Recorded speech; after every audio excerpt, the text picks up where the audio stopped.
This video is sponsored by PageProof.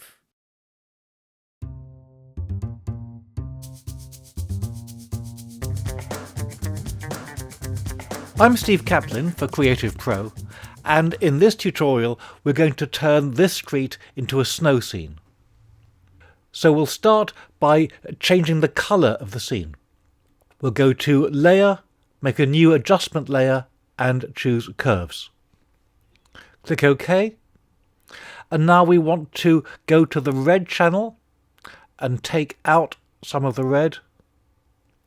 And we go to the green channel and take out a little of the green. And that gives it a much more suitably wintry appearance. We want the windows to be lit, so let's zoom in on those. And we want to select the window area. The easiest way to do this is with the Lasso tool. Hold Option or Alt and click the top left-hand corner, and with the Option key held down, you can now trace straight lines between points where you click. So we can take the insides of all these windows. To remove parts of this window, hold the Option or Alt key again, and that, as the cursor shows, will subtract from your selection. Start tracing, now release that Option or Alt key, and now hold it again so you can draw straight lines between the points where you click. And then release the key. So we've taken out this vertical mullion between the windows. It takes a while to do this, so I've already saved these windows as a selection.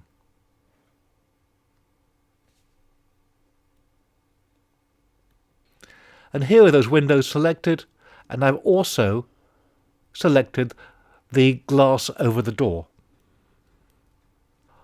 When we made the curves adjustment layer, it comes with a layer mask.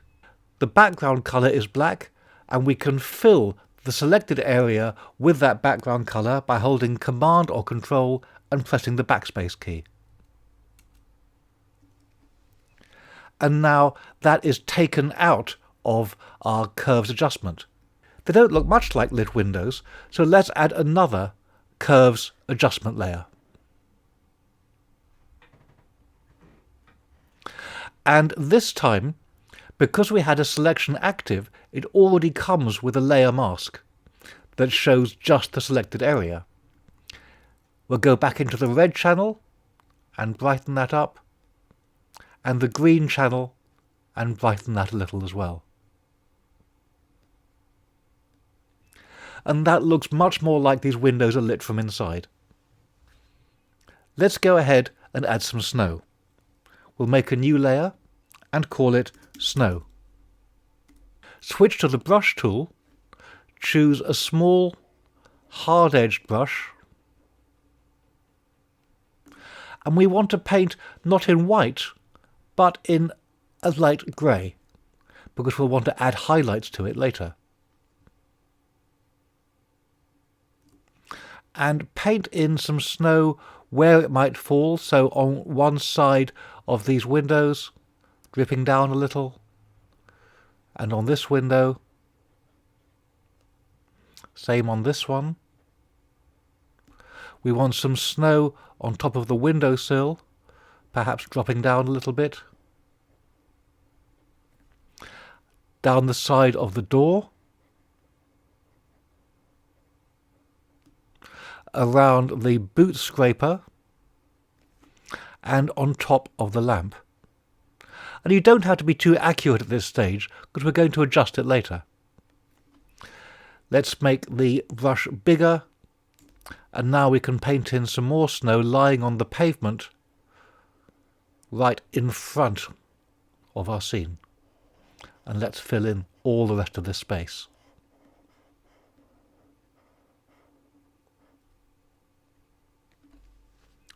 To make it look more like snow, we need to add some texture to it. So go to the Filter menu and choose Noise, Add Noise. We want Gaussian noise, make sure it's monochromatic because we don't want lots of colour in our snow. And choose an amount where you can see a reasonable degree of noise in the scene. Click OK. But of course that's much too harsh. We need to soften it. So first of all, lock the transparency of this layer by clicking this button and go to Filter, Blur and choose Gaussian Blur. And we want to blur it to soften that effect. So we get some texture in there, but it's not too strong.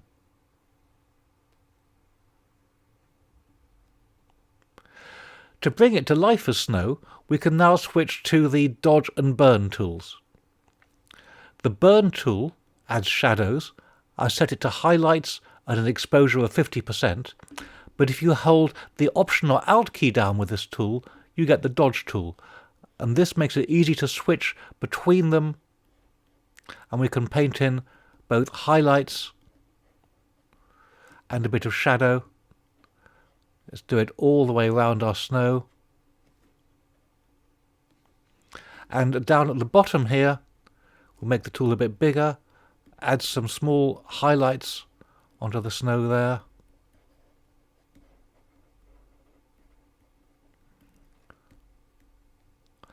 And that's looking, well, a bit more realistic, except it's too hard-edged.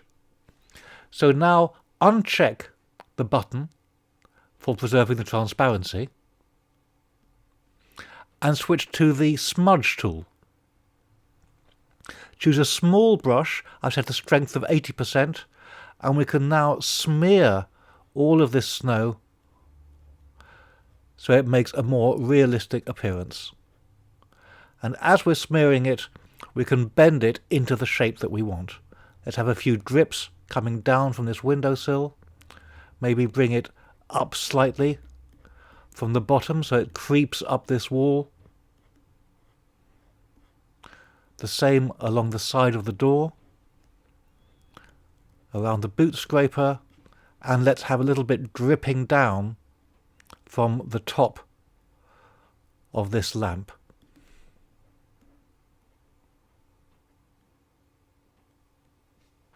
There's our basic snow, but let's add some more on the walls. We'll make another new layer, and we'll call this Wall Snow. Now to paint this, we'll go to our brush tool, we'll choose a large soft-edged brush, and we're going to change the mode of this brush from normal to dissolve. And this will paint an array of tiny dots. We want an opacity of just 10%, so we get widely spaced dots. And now we can paint this snow going up the walls as if it's being spattered there from the snow beneath.